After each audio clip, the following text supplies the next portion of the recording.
welcome back to another episode of The Reset. I'm Anthony Bailey. And I'm Rici Bell. And we have been having a great time the last couple of weeks. We have. If you remember, if you were with us from the beginning, we kicked things off talking about relationship health. Yeah. And today we're going to kind of balance the scales out. I'm excited about today's topic. Yeah. Today we're talking about singleness by choice. And we have an incredible woman here with us. She's typically behind the scenes, behind the camera, but today she's on the camera. Yeah. You're going to see her face. We're excited to welcome today Fresno State senior, someone who knows all things about social media and can help you out as well. Yes. Of Sandoval Media Fresno, Ellianna Sandoval. Thank you for being here with us today. Thank you. Reset. Oh, heck yeah. I love We it. are really happy to have you with us, Thank of course. We are. Happy to be here. We know that you're kind of some of the brains and some of the eyes behind our Rici Bell production. Yes, I owe her my life, y'all. I owe her my life. And you have really kind of grown into, from just a college student to really kind of running your own show right now. Yeah.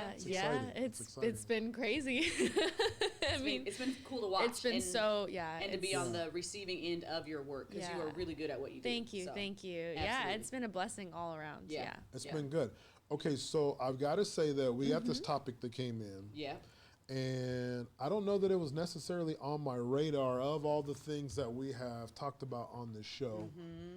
So for those of you that have been watching, you know that I think we talked about single and satisfied. And I looked at Rici and I was like, hey, is this really... Especially for those who are starting over. Yeah, is this really on point with you? But you said yes. Hey, there is something to being single and satisfied. And so we're going to kind of take that a step further with today's topic.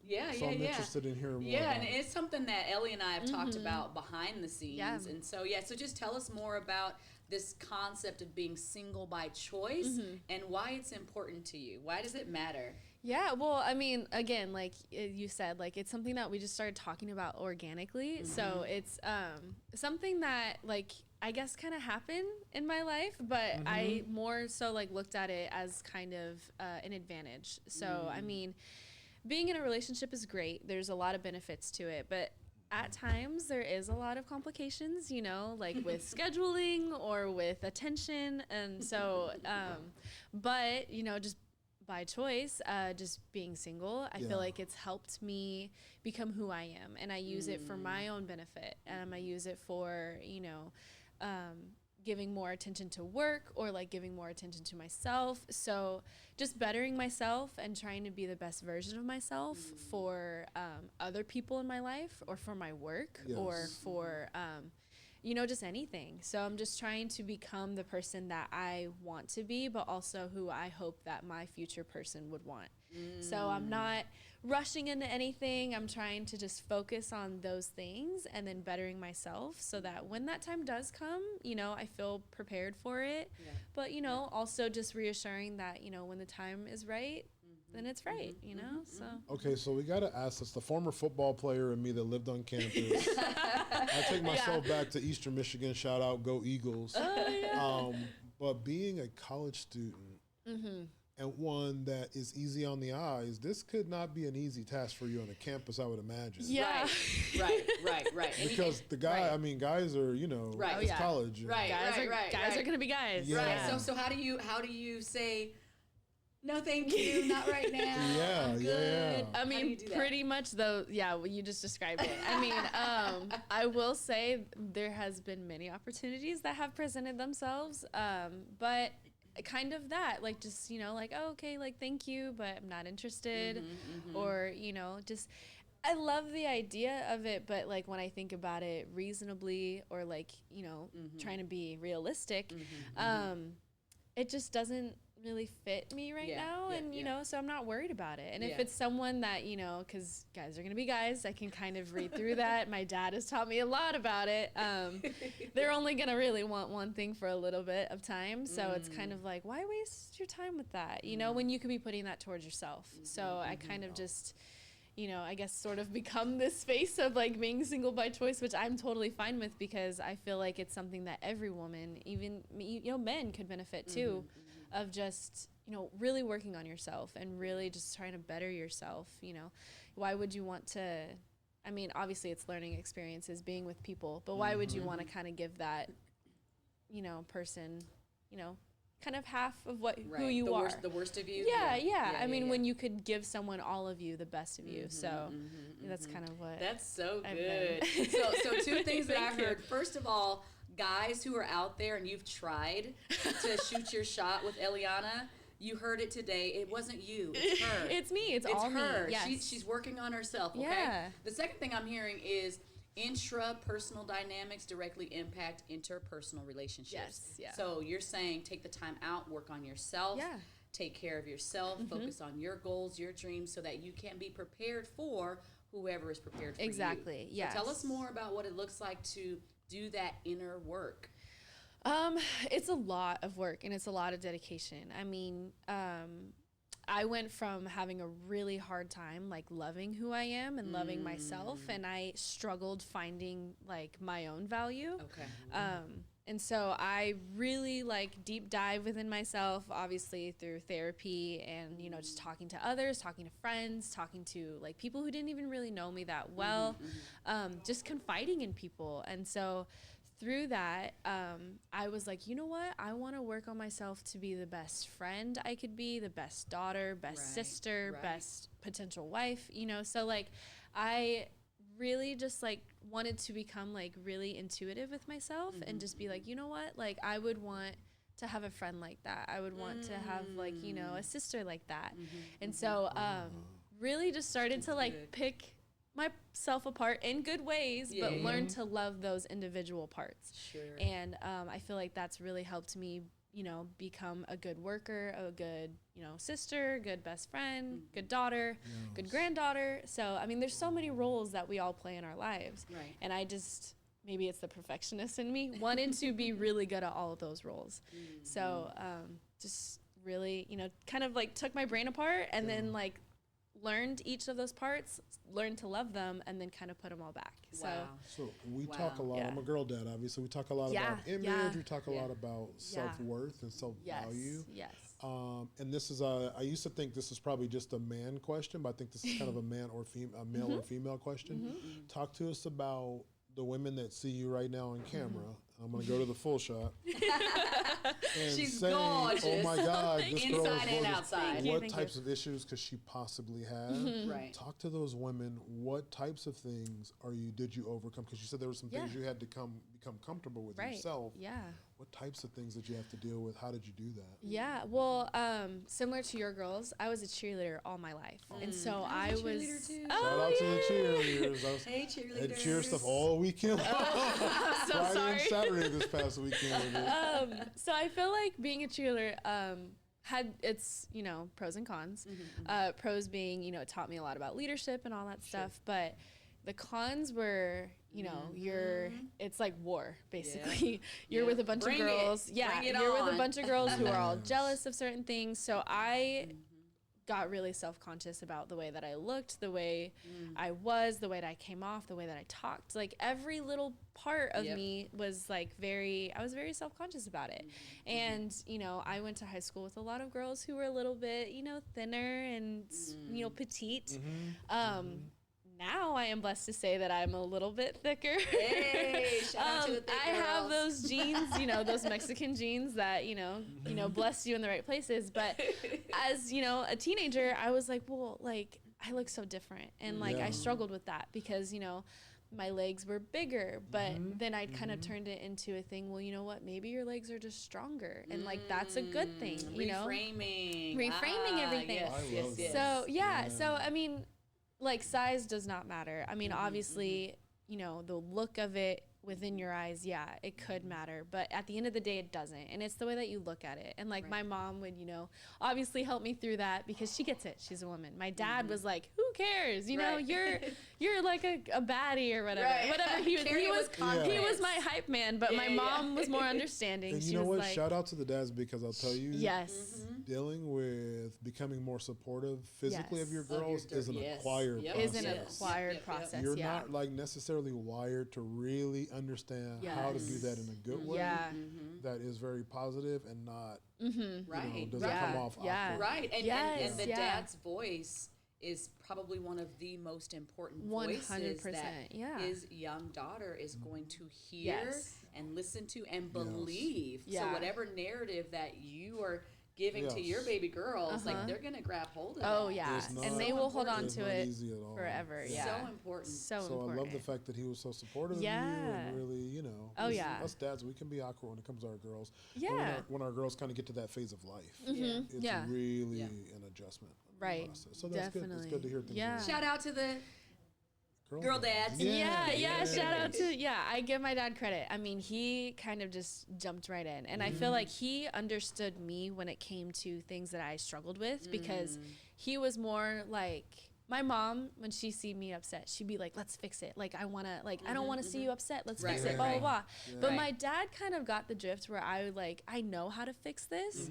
I just want to vent. I just want to be upset about it. And my dad would be like, you know what? Yeah, that is dumb. Like, you know, like, you shouldn't have to do that. Yeah, you know, like, he would kind of, like, vent with me. And it made me feel, like, seen and heard. And, you know what? I was like, you know what? I feel better.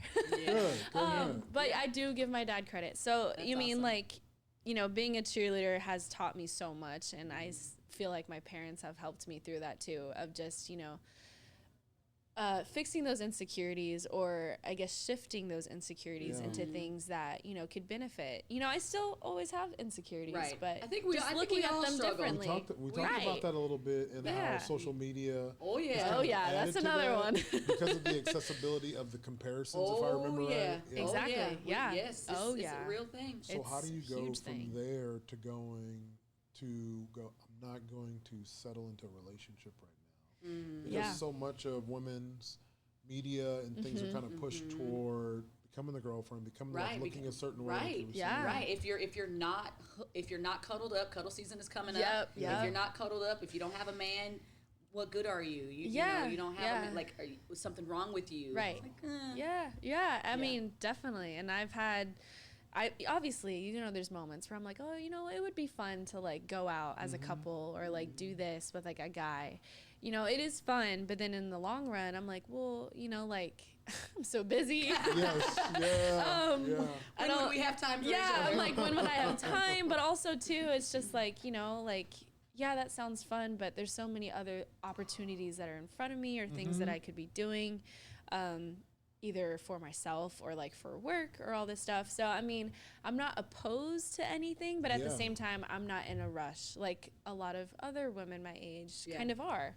And that's okay, because if it fits them, it fits them. But for those girls or women who are kind of in this, like, complacent kind of area in their life, it's okay to not be in that spot, like, comparing to others, especially with social media, because everyone posts everything on social media. Fake or not. Culture is real. Fake or real. I mean, girls are always going to be like, oh, I want that, or I need this. And it's like, you don't have to have that right now, or you don't need to have it right now. And so I've just become okay with, you know, being uncomfortable, being okay with not being okay. So it's just those things to remind myself, like, you know what, like, your time will come. There's no rush, you know. So it's senior just year. I mean, you're almost done now. Career. Oh, trust me. It's coming so fast. So just trying to keep up with that. That's exciting. Yeah. What would you say as a single woman, someone who is choosing to deliberately and intentionally remain single, what's the best piece of advice that you've been given? Oh my gosh. I would say there's so much. I would say probably like something about loving yourself or being yourself. I used to base myself like value-wise off of like the skill set that I have or the amount of work that I can do.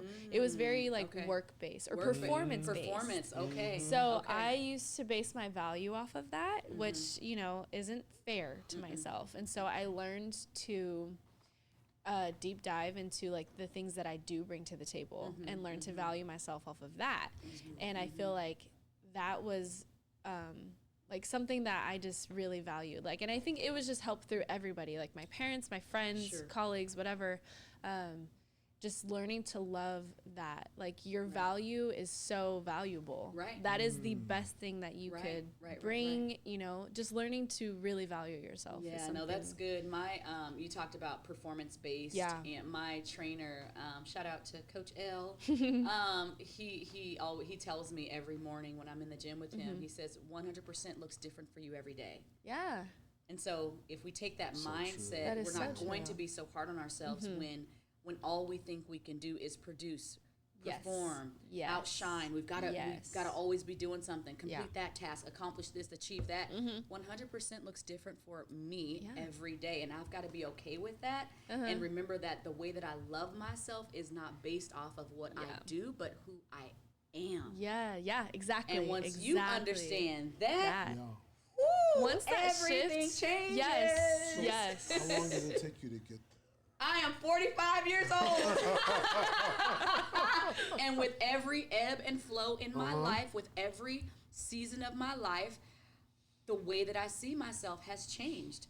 There were some seasons where all I knew was negative self-talk and self-deprecating thoughts. Yeah. And then there were seasons where all I knew was go Rici, go Yes, Rici, go. I'm my yeah. biggest cheerleader. If nobody else is in my corner cheering for me, I'm in my corner cheering for me. And I can still fit my Edison High School cheer uniform, by the way. Thank you. Yes, I can. Class of 1998. Okay. Throwback Thursday. Yes, Throwback Thursday. But here I am today in this brand new season of life, right? Lots of major transitions happening. Yeah. And I'm learning to love myself in a deeper way, a more authentic way, a joy-filled way, whether I perform or not. Yes. I wake up in the morning loving myself. I go to bed at night loving myself. And if I don't accomplish anything throughout the day, I am still loving myself because of who I am internally, intrinsically. So that's a real lesson. So you guys break something down for me. It's a real lesson. Let's talk about within that same sphere, the grace that you have to give yourself. Because, Listen. and once again, I think this is, for me, I see this as an internal versus external thing. Right. I know that from being married almost 16 years come October. Yeah, shout out Erica. Congratulations. Yeah, I love you. I love you too. There is a lot of pressure for you guys on the exterior. Yeah. And I think what type of grace do you have to give yourself internally to process what's going on internally, separate from what you have to do externally? Because I've learned being married that you guys have to give yourself kind of grace on what's going on with the outside because of all these other pressures. Yes. Right. But the thing that we don't often talk about is what type of grace do you have to give yourself on the inside That's for good. what you're feeling and how you're dealing with things. That's and good. That's good. I don't know how you'll answer this, Ellie, but for me, I've learned two things in this, especially in this season of my life. It doesn't matter what's going on externally. Yeah. What looks good on me is confidence, and what looks good on me is freedom. Okay? And as long as I am walking fully in my freedom with no apprehension, as long as I'm walking fully in my confidence without comparing myself to anybody else, I look good. Yep. Okay? Yep. So what she say? Right. Oh, my mama on my hood, I look fly, I look good. Okay? So that confidence will never go out of style, and my freedom will never go out of style. So that's what it is for me. Yeah. So Ellie, I mean, you're on campus, you're in college, and we don't need to talk about like whether you live on campus, but you're on campus enough to wherever you live at. Yeah. You're on campus and whatnot. What does that look like for you? What do you think that looks like for the undergrads? Yeah. Or the girls that are leaving high school going into college? Yeah. What does that feel like for you? I mean, I feel like you pretty much answered it in the way that I would too, but I would kind of just like deep dive into both. Like, you have to give yourself a lot of grace. And like, I am one of those people who are, my parents call it like burning my candle at both ends, and I will do that until that candle has no more wax to burn. Like I will, I will burn my candle on both ends until it's extinguished, and I'll get a new candle. But I am someone who's always running at 100, and if I give myself a day to just like not do anything, there is moments where I get anxious in my head, and I'm like, why am I not like doing anything? I should be going to the gym, or I should be doing this, or I could be doing that. And it's like, you have to learn to like be okay with not doing anything for once, giving yourself that grace.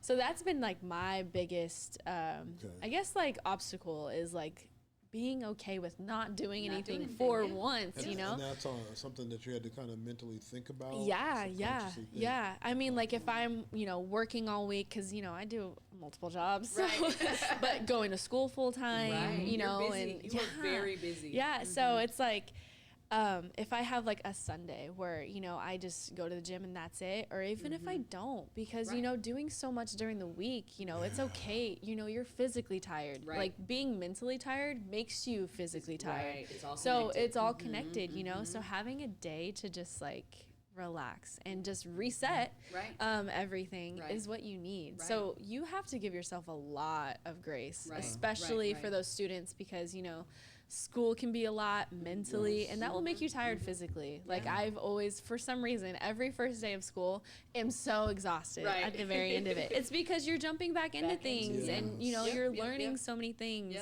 So it's just giving yourself. I mean, every person's different, the amount of grace that they need, but giving yourself the supplemental amount of grace that you need. That's what you have to do, whatever you feel is like best for you, you have to do that. So as you are giving yourself time to rest and you're not producing anything, what does it look like to navigate loneliness that you may sometimes experience as a single person? And I understand there's a difference between being alone and being lonely. Yeah, definitely. The struggle is real. So how do you navigate loneliness? Yeah, I will say there's times where I like to be alone, and I feel comfortable being alone. D&D, do not disturb. Yeah, there was there was a time where I struggled to be alone because I would be so surrounded in my thoughts, and it was really negative because there was a moment in my life where it was all negative. But I've learned to be comfortable with being alone. I've learned to like it a little bit, 'cause sometimes you need it, you know?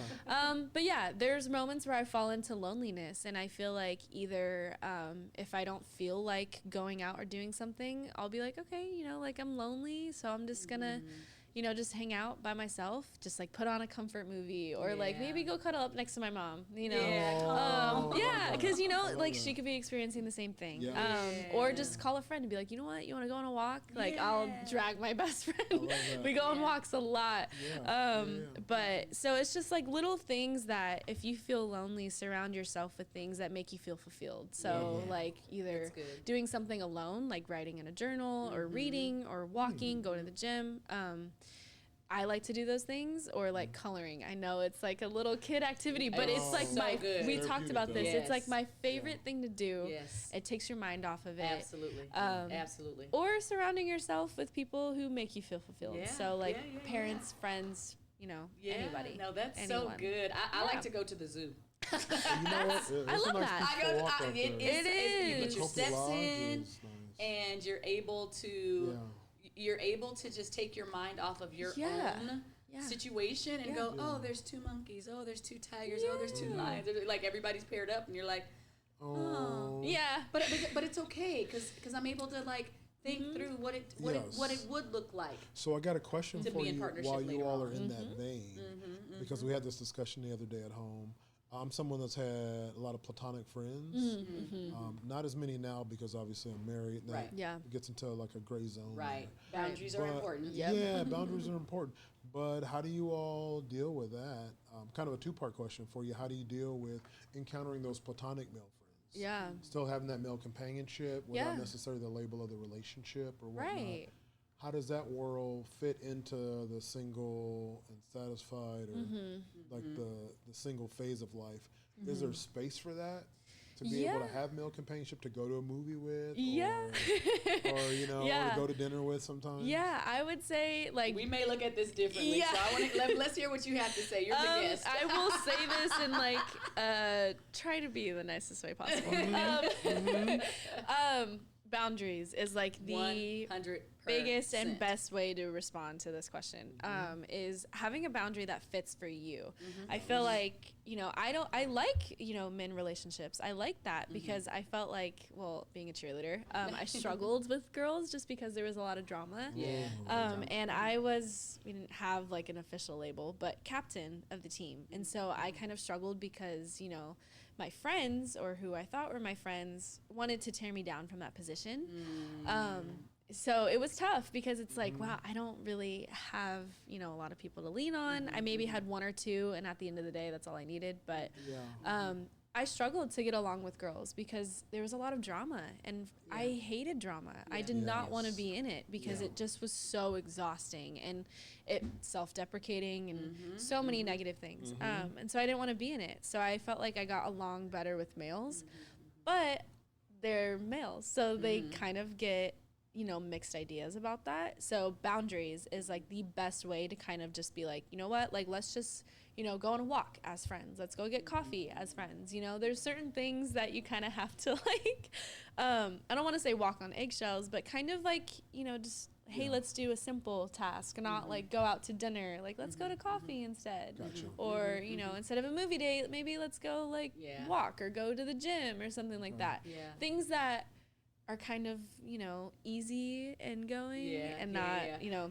So don't get the wrong idea. So I'm the youngest and the only girl in my family of origin. Okay. And so I think whatever the dynamics are, it's important for us to be deliberately explicit about what this is and what this is not, because the last thing we want to do is lead anybody on to believing that this can be more than what it actually is. And one of the things that I'm really good at is I will bro you to death, I will friend you to death. So hey bro, hey friend, fill us in on what that so means. I'm telling you what I want, the role that I want you to play in my life. I'm not letting you figure it out. I'm telling you, hey friend, hey sis, hey bro, hey unc, hey auntie, I'm telling you, this is the permission that you have in my life. And that's it. If you misinterpret that, that's on you, homeboy. That's on you, right? So I've learned. I agree. Whether you're in a relationship or not, it's so important to be explicitly clear about what your expectations are and what your boundaries are. And if you can rock with that, then let's go. That's something I've been learning, because like there's situations, you know, where like I'll, you know, go out with a friend, a male, but like we go out as friends, but they kind of take it more than that. And then I'll come back and I'll tell my mom, I'm like, well, they like, you know, they try to like do this, or they want to like go out again, and it's like, I don't want to, you know, like maybe every once in a while. She's like, you have to be like with men, you have to be very, very clear about what this is, what you want, what you think of them, you know, like you can't say things that have like air in them. Like you can't leave that space where they can grasp onto something, because if you give them an inch, they're gonna take a mile. And so exactly, like you have to establish what that relationship is and what you expect it to be. If it gets to something else, then you can bring it up then. But this is good. This has been I love it. such a great conversation. Thank you. We'll have to bring you back later on. I'd love to. Some more. No Single by choice. Woo. Those of you, and whether it's that has been your reality for a long time, or you are restarting and you're bouncing back from something, and this is your new reality, being single by choice. It's been a great topic. Thank you. Has been. Thank you, Ellianna. Thank you for having me. So awesome. Such a unique perspective. That's going to wrap it up for this week. But of course, we cannot leave without asking the question that we love to pose all the time. At the end of the day, are you okay?